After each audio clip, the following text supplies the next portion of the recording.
Hi, everybody. Welcome to Beyond the Fourth Wall. I'm 𝗕𝗽𝗶𝗀. This is 𝗕𝗽𝗶𝗀. We're the co-artistic directors of Fourth Wall Theater. And thanks for joining us again.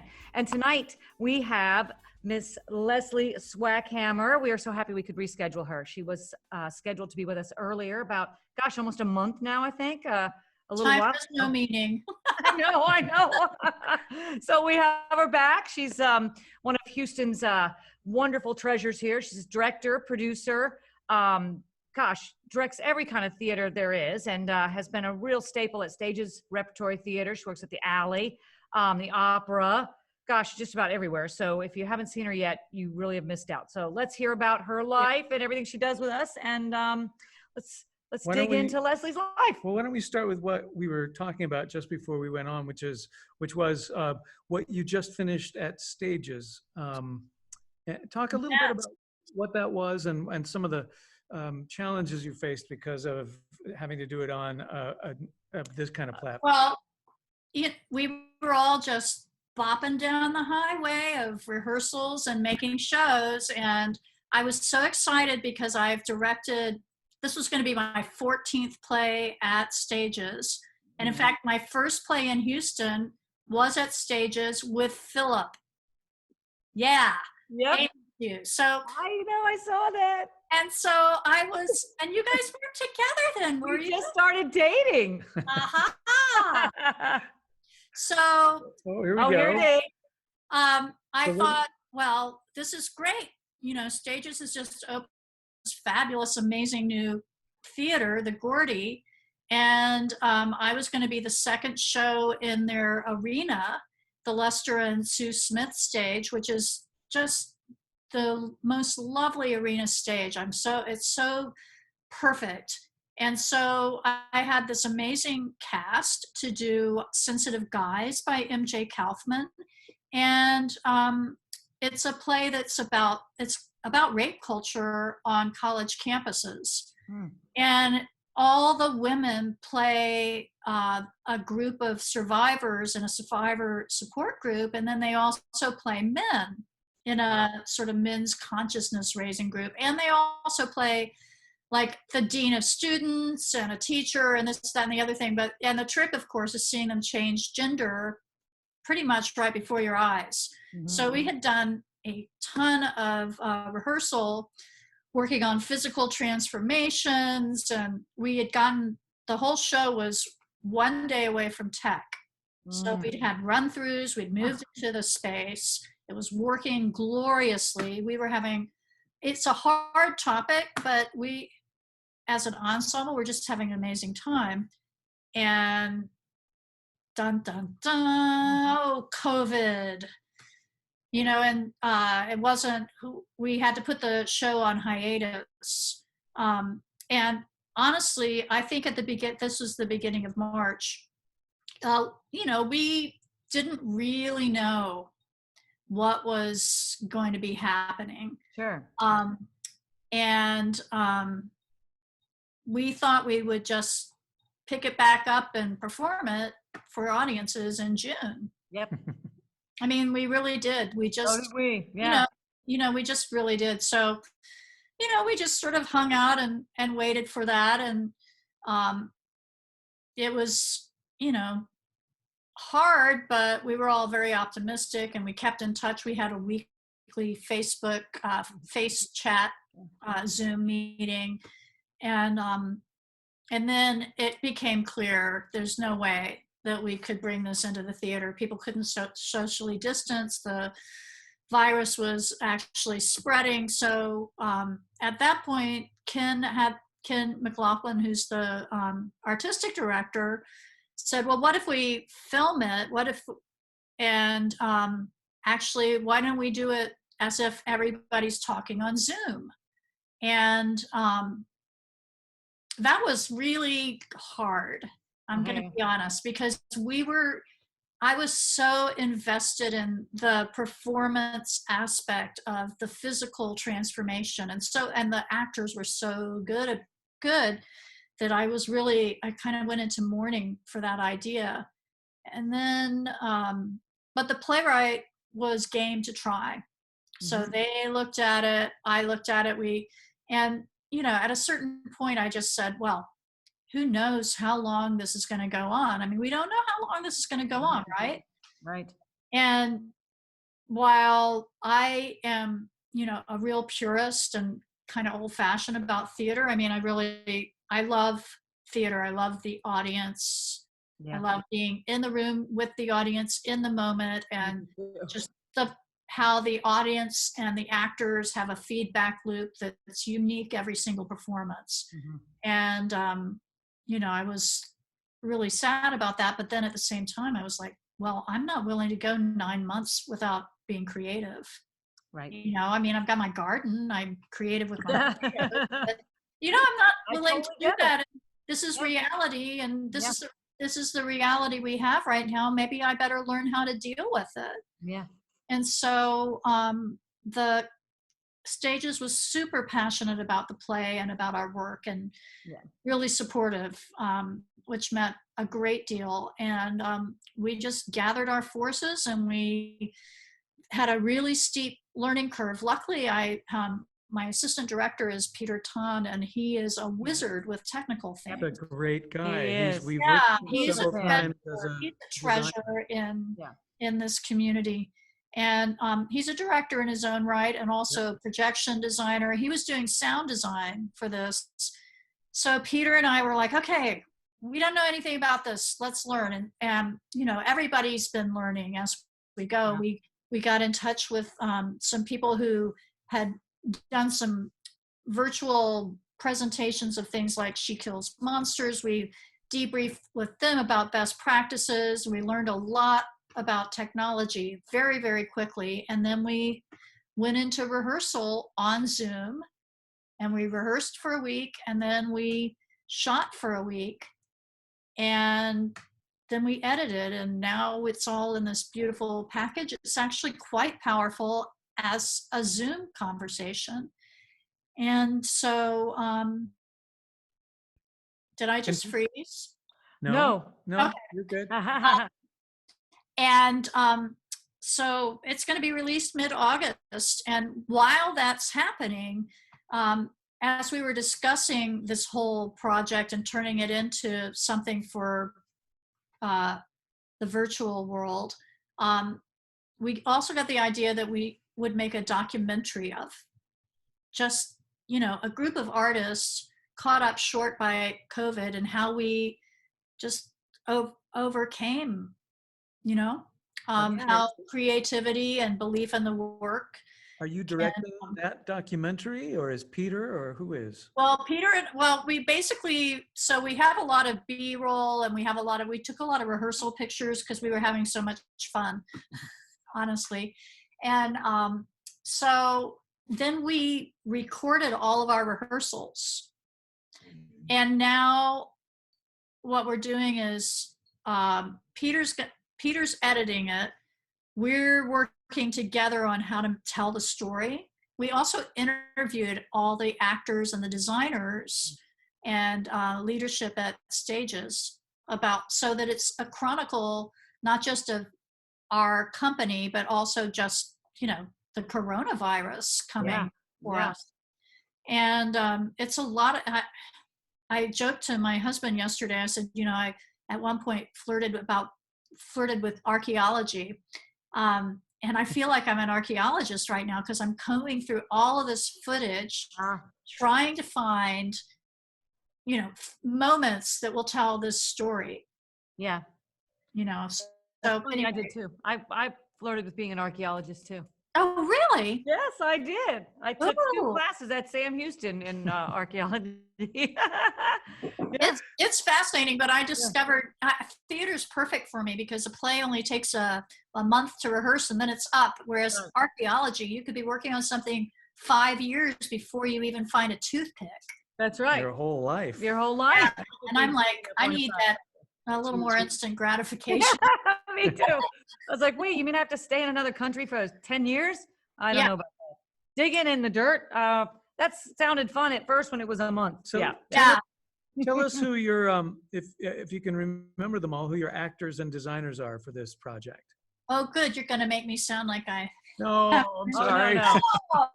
Give them a shout out. All right. So my designers are 𝗟𝗲𝘀𝗹𝗶𝗲, who does a lot of stuff at Rec Room.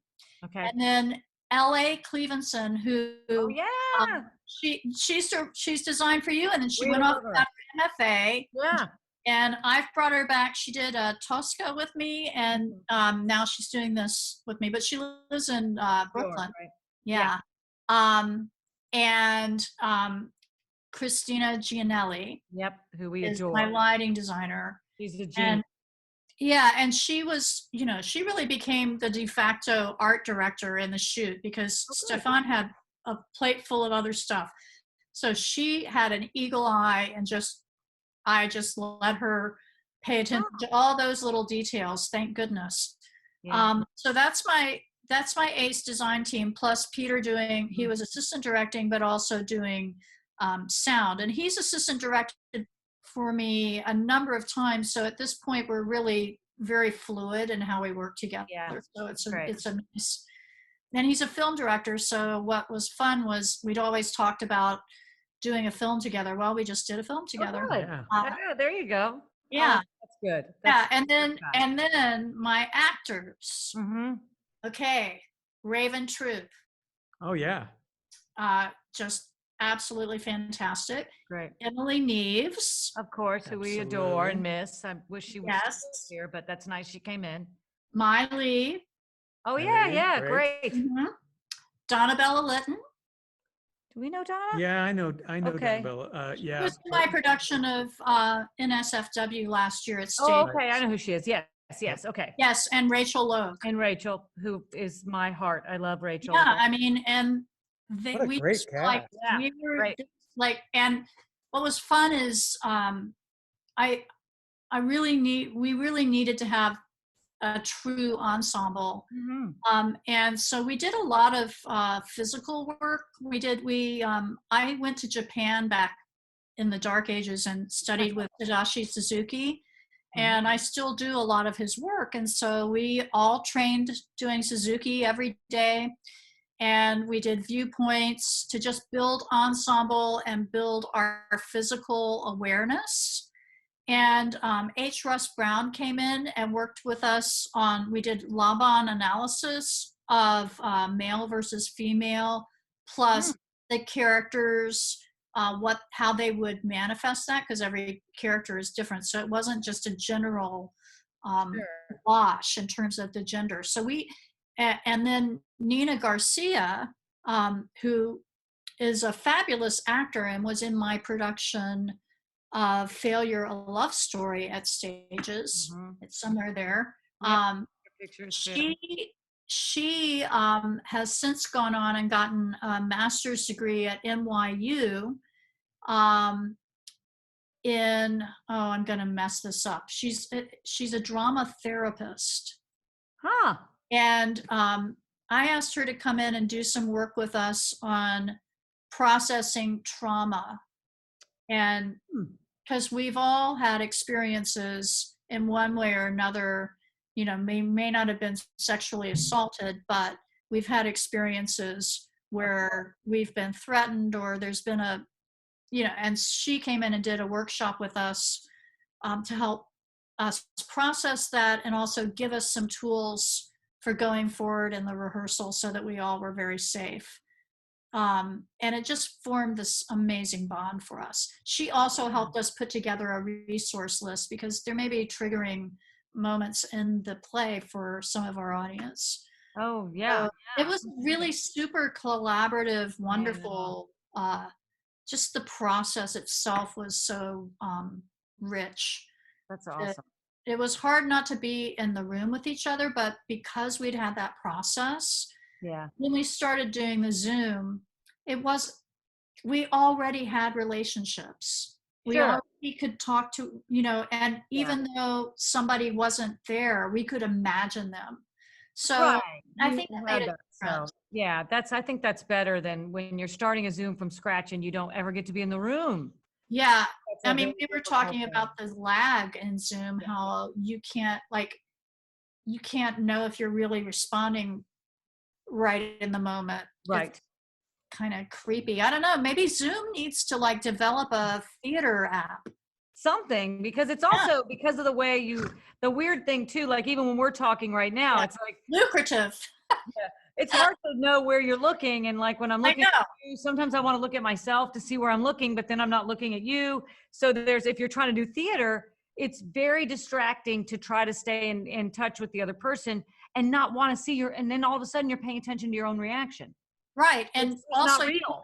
You want to reach the audience. So right now I'm looking at a little thumbnail of you up at the top of my screen, you know, because you're right below my camera. Right. So that allows, but if I look at you, actually see that it's like a whole different, sure. Weird. Yeah. It's a strange thing to try to figure out, to do something actively realistic and truthful and engaging. It's a real challenge. There's going to be a whole generation of actors who get really good at this, and then we won't need it anymore. Where do we go? Well, yeah, it's true. But the one thing I would say that I learned by doing this is, film is different, Zoom is different. You have to plan things out in a different way. But I think it's really important to continue to think of it as a process.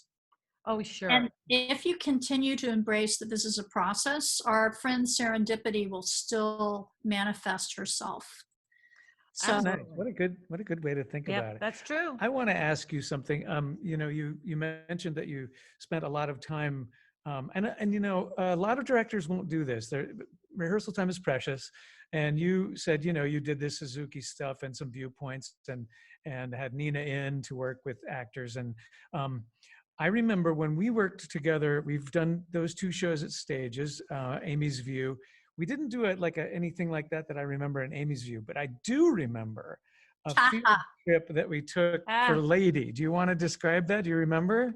Well, yes, because Lady is a hunting show, right? In which I must say 𝗕𝗽𝗶𝗀𝗵𝗺𝗆𝗀𝗍 created the ultimate theater prop, a dying dog. Yeah.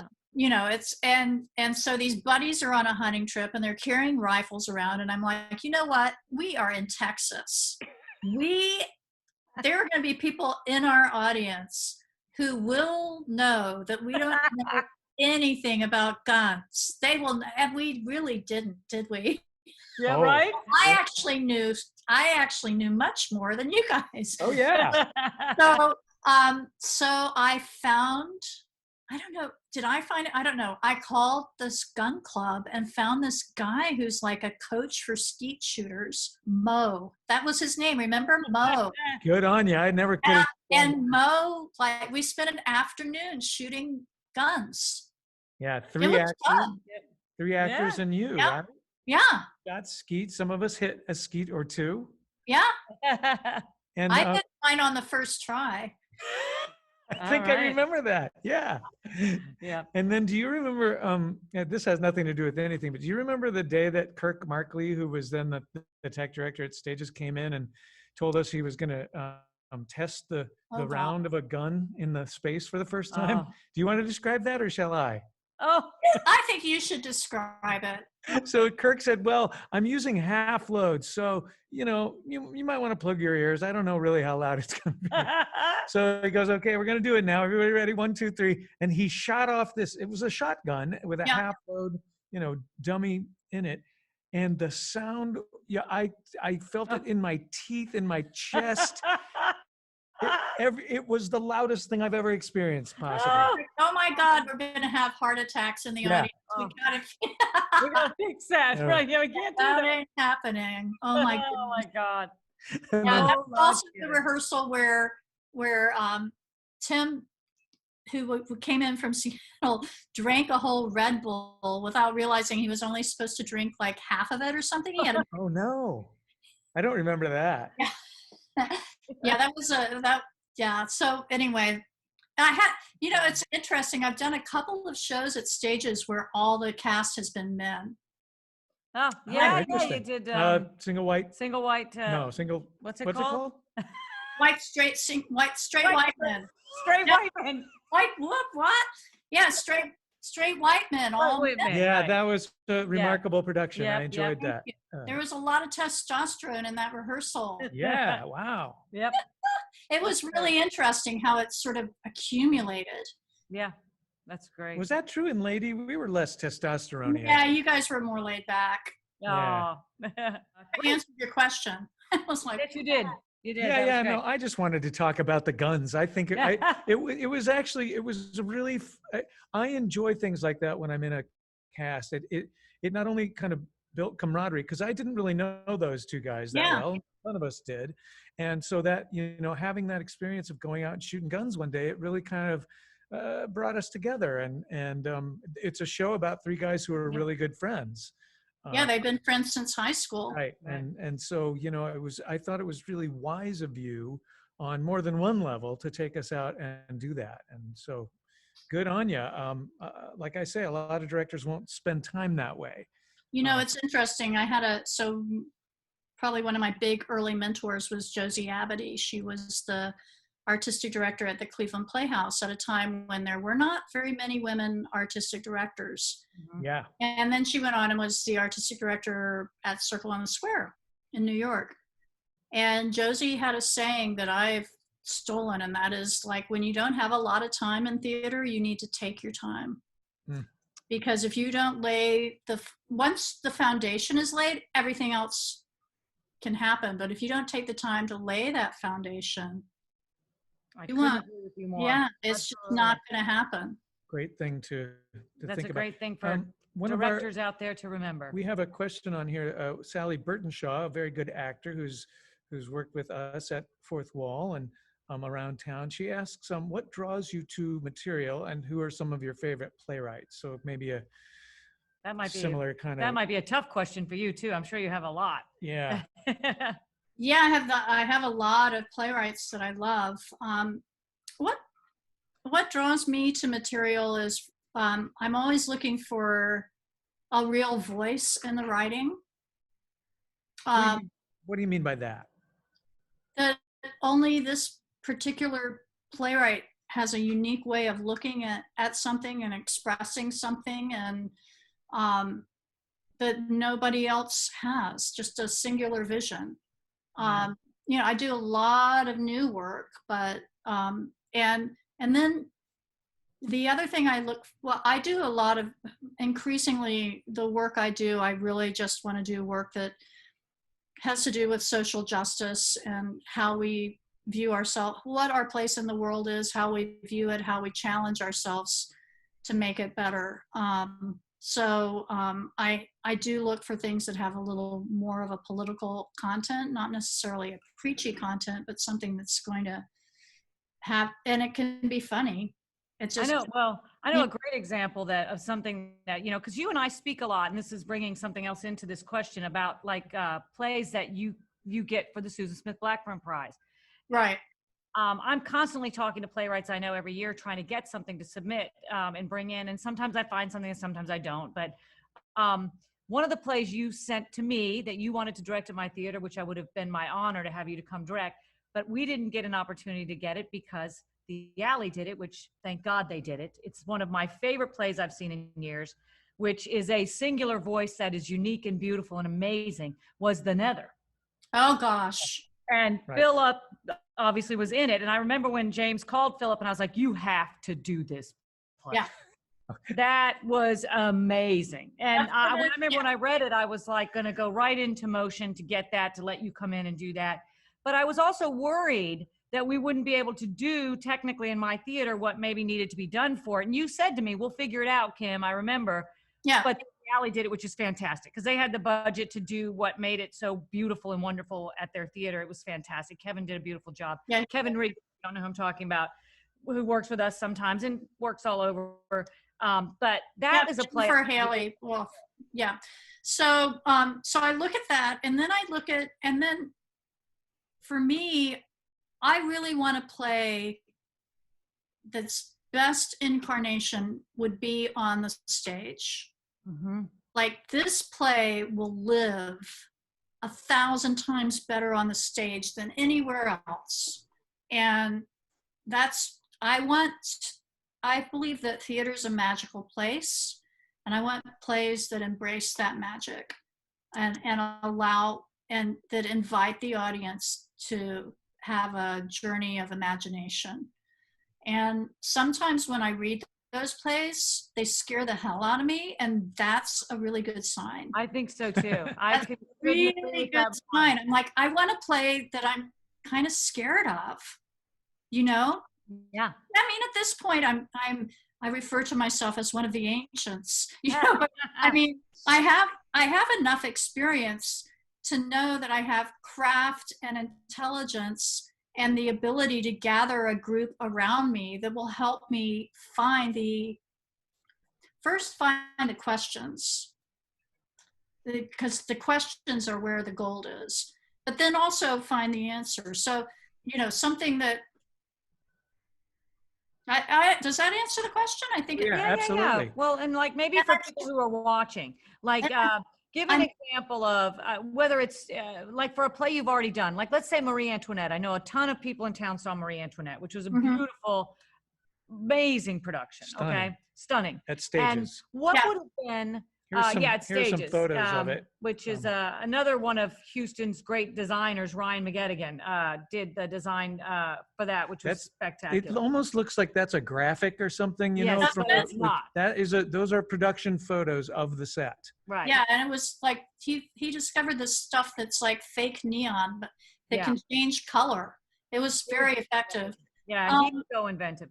But that's a good play to me to go, like when you read it, and you say you just help discover the questions. Like, what are questions that you think of that you come up to that come up for you when you're trying to discover how to do the play or to approach the play or whatever, maybe that stimulate you to get excited and scared and build that team to help you figure that out? Well, I know, like with Ryan, when we were talking about it, and I remember this conversation because it was like at midnight. He was up in Vermont working, you know, he goes up there every summer, and we were talking about it, and I said, you know, there are several issues in this play that are just tantalizing and require quite a bit of maneuvering. And one of them is just sort of the anachronistic juxtaposition of ideas that are now with, you know, I mean, Marie Antoinette, was she the original material girl? Right. You know, and the idea of, but, you know, I wanted to go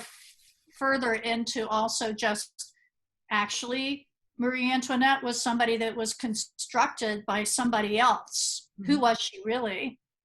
You know, that was a big question for me.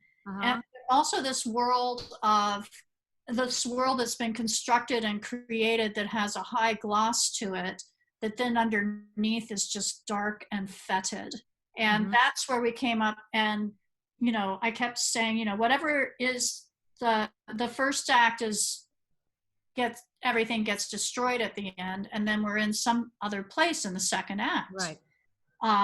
And we're plunged into the darkness. And that's where we got this idea of, well, I mean, I thought she was also like a fashion show, you know. And so we got this idea of doing the first act with like the paper that somebody uses in a photo shoot, just the white paper and then when the revolution starts happening, it's ripped apart by the revolutionaries, and underneath it's just black. Yeah, but that's been there all along. Yeah, that was a great moment for me in design, and the cohesiveness of story, design, acting, and transition and movement from one idea to another was when that floor ripped up. And when that all came up, and it was really stunning. Stunning, shocking. Yeah. I remember as an audience member, I didn't know it was paper. Right. I assumed it was like, you know, like a Formica or Luan or something. I didn't know what, but I was like, but when Ben is that actor's name. He played he came out and he ripped up a sheet of that paper.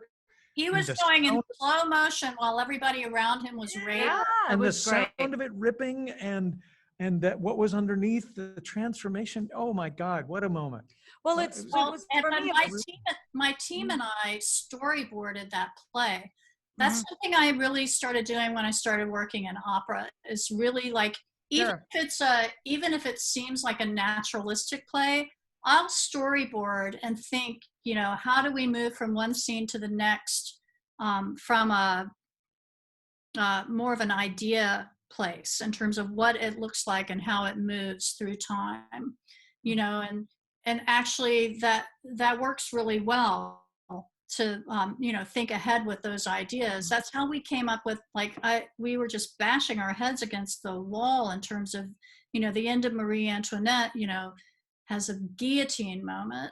And I'm like, you know, we're in stages. There were some limitations as to what we could do, but it turned into a great thing because we had started with this metaphor of the photo shoot and we ended like with the metaphor of the photo shoot, you know, walking into a mirror that actually had a silhouette that became the guillotine. Right. That was really good too. Absolutely. That was, you know, I can't take, you know, and that's the kind of thing where it's really, to me, it's really fun, you know, to put your team together. And then, you know, my process, I do a lot of research. I was a history major. I'm a researcher. I love reading historical treatises and diaries from the time. And, you know, Simon Schama writes this great book called Citizens about the French Revolution.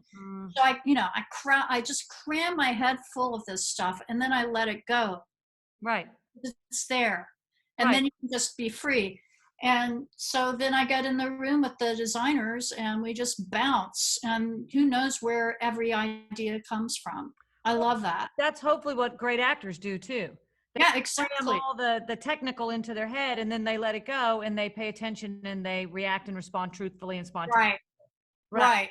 So, but I mean, I guess I'm drawn to plays that are sort of a bottomless pit of pondering.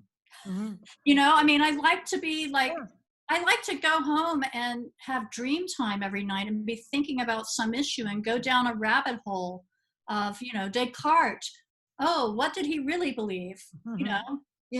So without saying the title, if it exists, is there a play or two in your career where that well has been too shallow and it just bored you or disappointed you? Yeah, you don't have to give away the title or. I mean, there are some plays that are deeper than others. That is for sure. You know, and I could probably say, well, the Great American Trailer Park, I was not going home and really having any sort of deep conversations with myself about what the stripper did when she went home. She had some beer and went to sleep. I'd forgotten. I actually did that. You know, and so, but it still was fun because I had, you know, like Chrissy Richmond was choreographing. Yeah. We just had great talent in it and what a fun time. Yeah. Yeah. So, you know, I mean, I rarely get bored because I always will find something that will I'll find something that will make me happy to obsess about. And like you said, you know, it can be just funny and stimulating because people are so talented and it's so much fun and they're showing you ideas and characters that you wouldn't have imagined on your own. And you go, oh my God, I would have never thought this character could go that far, do those things. And that's really exciting for me as a director when I think something's going to be maybe simpler than I thought. They're taking things further than I let myself imagine because I thought it would be easier. Right. And it's always thrilling. Like if I have an idea in rehearsal and like this happened in Amy's View, Philip, we had we had this conversation about a way that your character was going. And I said, well, what would happen if instead we what would happen if we made this radical U-turn in terms of what his insecurities were and what he needed? And we went back into rehearsal. I mean, I just asked that question and you did a complete 180, like in the moment. Like you just committed to it and did it. And, you know, I mean, that's thrilling. That's like, you know, you maybe don't remember that, but I remember going, oh, wow. I don't remember it. You don't remember it, but I remember it. I was like, that guy knows what he's doing. Anyway. One thing I will admit is that there have been, actually it happens probably once every 3 plays. A director will say something to me and I'll be like, I don't really know, but I will do it. I will just do it. And good things tend to happen when I kind of let someone give me a suggestion and just go with it. Right. And of course you develop trust with directors. Like for instance, like David Matranga. I've directed him in 8 plays now, I think. So, you know, I could ask him to try something that was probably a bad idea, and he'll just do it. And he trusts me to be able to say, you know what, that doesn't, Yeah. that doesn't work. Right. But that's Yeah, and when the actors and the directors trust each other, one of the things that's great is I'll even say to actors sometimes, I go, you know, this might be a bad idea, but I really want to see what happens if you do it this way, if you try this tactic or this approach, because there may be something in it for the other person you're talking to that I'm trying to see. right. And sometimes I know I'm just trying to see something that needs to happen in the scene and I don't even know what it is. Right. So if the actor trusts you, I go, will you just jump off this little cliff? I don't even know if it's right, but just play over there for a minute for me. And if they trust you, they'll do it. And if they don't trust you, they'll be like, well, why? And you're like, uh-oh. It may not be because Oh, no. not be because they don't trust you, and maybe because they're just insecure though. They're Well, scared. I feel like that's They're kind of the scared. same thing. Yeah. And sometimes you can get beyond their own insecurity if you can build a trust Right. based on the idea that I'm not, you know, I have no investment in making you look bad. If I make you look bad, I look bad. So Exactly. I mean, ultimately, it's the director's responsibility. exactly. It's like, and it's also, you know, for me, I'm always trying to say, you know, if I'm asking you to do something that may be wrong, it's because I'm trying to make the whole piece stronger. I'm not trying to commit you to the wrong choice. And, you know, and most good actors understand that. It's when you're newer and you're young, sometimes you get afraid to venture off your path that you understand what's worked for you in school or what's worked for you all along. Right. And you get past that, and that's normal. And it's similar to something you said earlier, is that I know when something scares me as an actor, and now that I'm one of the ancients too, I'm like, yeah, then something's going right here. Yeah, exactly. Yes. Exactly, because actually, I think theater should be sort of dangerous. Yeah. Yeah. That's so funny because You know? sometimes when I fight a director, this is what I'll do. I'll be like if you asked me to do something, Leslie, and I didn't want to do it, I'd be like, well, I don't know why you want me to do that. Blah, blah, blah, and I'll argue. And I'll go, and I'll stop in the middle of the argument. I'll go, oh, okay, I'll do it Just because I know I'm diving afraid. board. I'm afraid. So I'm trying to get you to not let me do it. And I'll be like, and I'll just stop and I'll go, all right, I'll just try it. And that's we're all scared at some point or another. We have a big question on our Oh. chat. I can't. All right. Is there someone who specifically watches the audience do a performance to gauge if they are starting to grasp it or not? to gauge or it. gauge it or not? Or does one wait until the end of a performance to receive feedback and perhaps make changes? Well, I mean, I think that's why a preview is super valuable. You know, I mean, at this point, I have a lot of instinct about it. Yeah. I mean, I really do. But, you know, I'm watching the audience maybe more than I'm watching the actors. Mhm. The first preview. Yeah. I'm feeling when they're with me. I'm feeling when they're, you know, disengaging. I'm feeling when they're leaning in. Mhm, And mhm. I go, you know, here's a secret. I like having assistant directors for all sorts of reasons. I really like mentoring and helping bridge into and develop new directors. But I have been known to send them out into the lobby during intermission. Oh, to listen. Try and listen. Absolutely. What are they talking about? What's, you know, That's like, good. what are they being engaged by? Mhm. You know, because, you know, you want to open people up to the experience. Yeah. So, you know, and the truth is sometimes, you guys know this, audiences can vary night to night. Totally. Sometimes you can have like a rip roaring great audience, and then the next night it's just like death. Silent. I think. And maybe, and you feel, but that audience that I said was deaf actually might have been listening really hard. That's They just weren't loud. That's absolutely correct. It's hard. You shouldn't judge an audience solely by laughter, not laughter, loud, Exactly. quiet. You just don't know. Yeah. I But agree. it's a bunch of chats there. Yeah. There's another person who said, I guess for all of us, what is the most scared play or role any of you have been in your careers? I know mine. What is the most scared play you ever did? Where were you the most scared, Leslie? Why and what play and I know what role why? mine was. I don't even have to think about it. Well, I mean, I was pretty scared the first big opera I did. Oh, that makes sense. What was it? What was it? It was actually the first big opera I did was Madame Butterfly. Oh, is it the picture we have? The really Yeah, beautiful? Oh my God. And Beautiful. it was, well, it's not the first, this is the first big opera I did. The first opera I did was a smaller opera that was very, a Mozart opera, and there was no pressure. It was in a festival somewhere, no pressure. And I get Mozart, and but this was a lot higher profile because a really famous Japanese designer was designing it, and they had like really big singers in it. Since that first time I did it, I've had bigger and bigger singers. I've done it now, directed it probably 10 times. Oh, wow. Yeah, which is really weird. I've never directed a play more than the same play more than once. I've never repeated in a play, but in opera, you know, I've directed this particular production 10 times. Interesting. But, you know, the first time I was doing it, I was like, well, you know, I'm an actor's director. And so, but, you know, there are some opera singers who want that, and there are some that really just want you to tell them where to stand.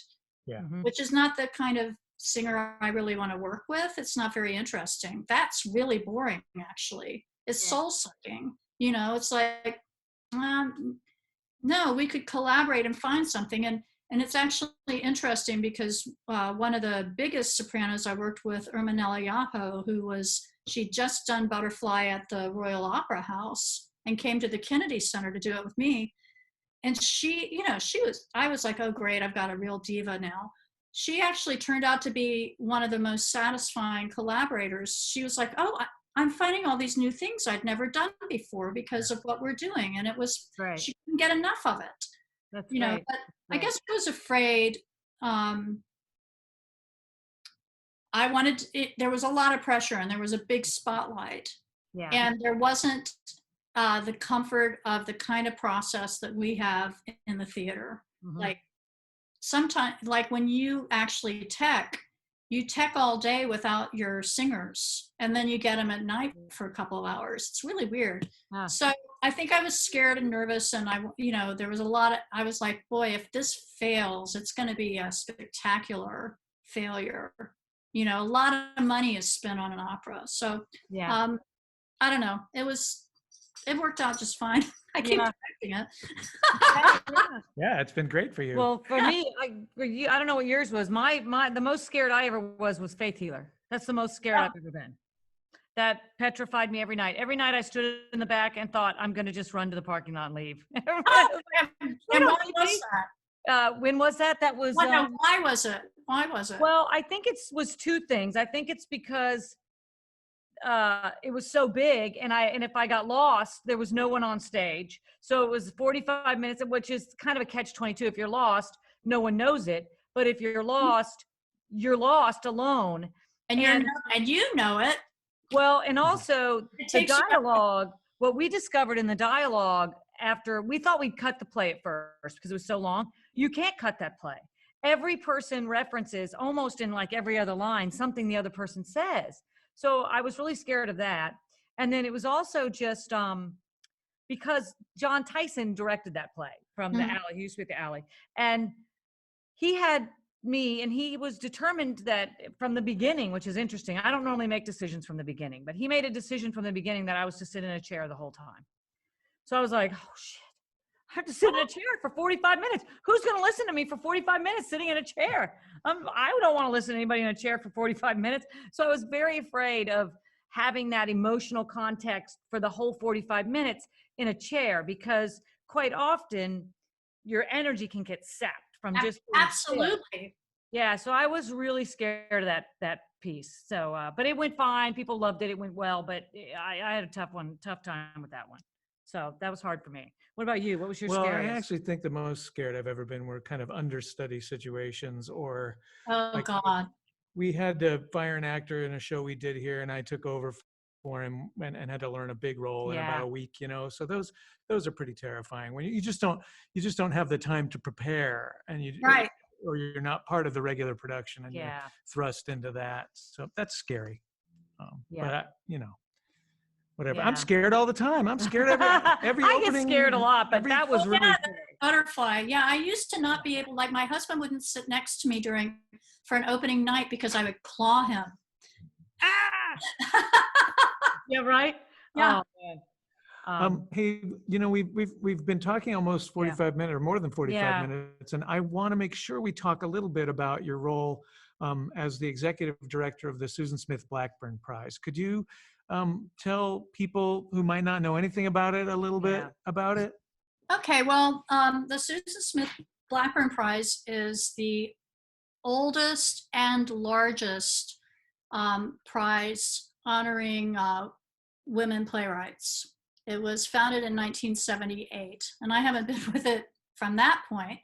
But when I moved here from Seattle, I had founded the Women's Playwrights Festival and had done a lot of work with 𝗕𝗃𝗀𝗶𝗲, which is a women's writers retreat. And so when I got here, I discovered that the Susan Smith Blackburn Prize, which I'd always known about, was actually founded in Houston in honor of somebody in Houston who had passed away at an early age from breast cancer. And her sister, 𝗕𝗃𝗀𝗶𝗲, founded the prize with her husband to honor Susan Smith Blackburn, Mimi's sister. So anyway, this prize it's so important to me, and it's so important to our field because it really has brought women to the forefront of theater. And now we have many other things like the 𝗕𝗃𝗀𝗋𝗋s and the Lily Awards that are recognizing women writers. But when it was started, we kind of joke about it because nobody knew. I mean, I don't know if I even could have named 5 female playwrights. Right. And this prize has, identified and lifted up and celebrated women playwrights since 1978. And they, one of the things that's fantastic about it is it's not just a prize. The winner gets $25,000, but each one of the other 9 finalists gets $5,000. And, sometimes in that group, there may be a playwright who it's their first play. That happens. Yeah. And it's a wonderful, it's very validating, but that money is important. I remember calling an Irish playwright and to let her know she was a finalist, and she burst into tears and said, I almost have had to stop writing because I have a child and I need a babysitter. Yeah. Yeah. And this is going to allow me to pay a babysitter for a year. Mm-hmm. Yeah. I know. Absolutely. And, Annie Baker said, when the flick won the prize, and then later it won the Pulitzer Prize. But at the time when the flick won, there had been some controversy in New York. There'd been like some bad press about the length of the play and this, that, and the other. And she basically thought her play was not going to have a life beyond the production at Playwrights Horizons. And she feels that by getting the Susan Smith Blackburn Prize, it just lifted the play up out of that controversy, validated it, and all of a sudden, it became, it's kind of a legendary play. But I've seen time and again when plays get identified in the prize, it results in productions. And, and Broadway. I mean, absolutely. They were some little tiny production somewhere, and then they go straight to Broadway. Yeah, that does happen. It's a huge prize. I think it's one of the, for me, when I always read that list, and I think the people you put together to read the plays and, decide what should be picked as the finalist are obviously hugely intelligent, well-educated about theater people, because what they pick is always outstanding. What's not, it's very difficult because, we have this great list of source theaters and they're all nominating one play each. So that's obviously a play that they believe in. Sure. And we get about 160 nominations now. That hasn't always been the case. Probably when they started, they were getting 30 nominations. People didn't know who the playwrights were. And all of the plays that are nominated are fantastic plays. It's hard. It's really hard, but I do look forward every year to the meeting when the readers discuss the plays, because it's a pretty long process and they are all really smart and very diverse. Yeah. And hear people's reactions and insights. It's just one of my favorite days in the year to sit in that room talking about all these plays. And it gives me hope. It gives me so much hope. Well, I know we wanted to share, because we're closing up here, how much it meant to us that we got to be a part of it in 2012 when Annie Baker won for the flick. And that was the year before we had premiered her to Houston with Body Awareness, which we loved. So there's a little picture of her winning the year that we all came, and she was a judge that year. And we got to meet Cynthia Nixon, which was kind of fun too. And then there's a couple of pictures from Body Awareness, which was a really great, wonderful play too. All of her plays are just beautiful. If you don't know much about Annie Baker, folks out there, you need to be reading Annie Baker. And then we also have a quote that I think is really important for people, a good place to end, from was it Lucy 𝗟𝗶𝗀 or 𝗟𝗶𝗀? 𝗟𝗶𝗀, the winner this year. I'm going to read it because it's about Leslie, and I think it's a really important thing to know about Leslie. Lucy says, "Ever since I was nominated the first time for the Sugar Syndrome, Leslie Swackhamer has always kept in very close touch. I find that really moving. It's an award where the people who run it take an interest in you as an artist over the years and try to be supportive of you and invest in you. I'm really grateful to Leslie for that. Winning it is obviously incredibly satisfying and thrilling, but the relationship that's been there since I was first nominated, that has as much, if not more, value." And Leslie, you are and always have been someone who builds relationships with people, not just because you care, you're impressed by their talent or you think they're wonderful, but because you have an invested interest in people's success and happiness and being their friend. And I've always felt like, if I don't talk to you for a year, I can call you or reach out to you and say, "Hey, can I talk to you about this play?" And you talk to me like we talked 3 days ago. Yeah. And that means the world to me. It means the world to this community. Oh, thank you. We can't tell you what it means to have somebody like you in this community. You are a mentor to this whole community. And for that, I want to thank you. You really are, Leslie. Thank you. And that means so much to have you here with the prize, to directing in our community with the kinds of credits and history you have. You really are. I can't even talk to you about the value you have for all. Thank you. I agree. Let's get back in the rehearsal room. I know, right? Wouldn't that be great? Yeah. So we're coming up on last 5 minutes. Is there anything else we want to ask Leslie, or anything that Leslie wants to ask or leave with a last statement? Or we had a couple of comments, and let's just see what we have. one person said that Lanford Wilson, when he was at U of H, told stories about listening in the lobby to he did people, too. presumably about his own plays. I got to direct 𝗕𝗏𝗀𝗵𝗺𝗵. Oh my God! Where did you do that? I did that at U of H. Oh, yay! And he died like right before I went into rehearsal. Yeah, 5th of July was the first show I saw when I was at U of H first time I was at U of H in the early 90s. And I was so desperately wanted to play Gwen, but there was another young girl that got it, and she was wonderful, so it was fine. But I always loved that play.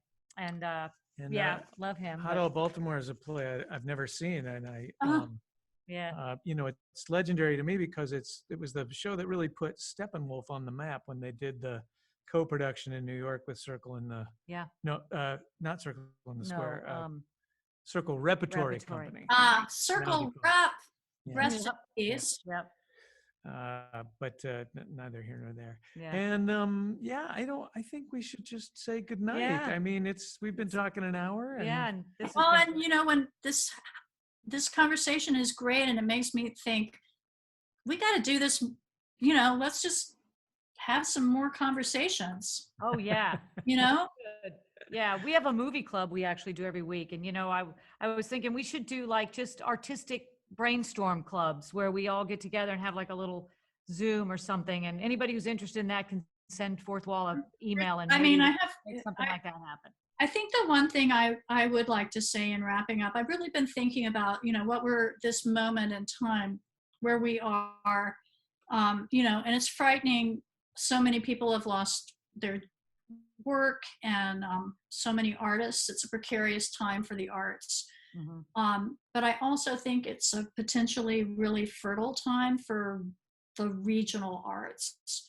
I was listening to Simon McBurney from 𝗕𝗃𝗀𝗃 talking, and he was talking about how, culture, the word culture has to do with soil, like the culture that, and the soil that we've been planted in is something that I think we should pay more attention to as our, as we regrow and, our roots are here in Houston. What does that mean in terms of making art and making this a really relevant opportunity to reach into our community with our art? So I'm really thinking about that in terms of, who are the playwrights that are here, who are the artists, how we all work together. I think it's actually, we're going to see some very exciting art come out of this time. I hope so too. And I think it's been a good time to spend some reflection time and decide what you want. We never have that time. We don't. And I try to look at that. Okay, yeah, it's going to be a little harder financially, and there's some tough stuff to try to figure out. A lot harder. Yeah. But you have this great opportunity to sit and be still and try to be creative and think. And I think that trying to be grateful for that too, and be there for the people who are suffering, and be there to be a friend and a shoulder to lean on for people who've lost things, is a really important thing to help you have empathy and be more creative. So thanks for that, for reminding us about that. Yeah. So good luck to everybody. It's hard. It's hard, but feed yourselves. Yes. Yes. We will. Thank you for being with us. It was Thanks so for good to spend time with you. Sharing your time. Yeah. See you. All right. Good Bye-bye. night, Leslie. Good night. Thanks. Thank you, everybody. All right. Bye. Bye. Beyond the Fourth Wall is produced by Fourth Wall Theater Company, Houston's home for extraordinary performances up close. Each guest is paid for their appearance on this series, in accordance with our mission to pay artists a living wage. Follow the links in the video description to support Fourth Wall with a tax-deductible gift, or to subscribe to our upcoming 10th anniversary season. Right now, Hopefully my dog isn't going to bark, but he's here. That's fine. If he does a little twerp, we'll let him in. Oh, that's good, Leslie. We're just here to talk with you and let anyone who wants to know a little bit more about you, get to know you.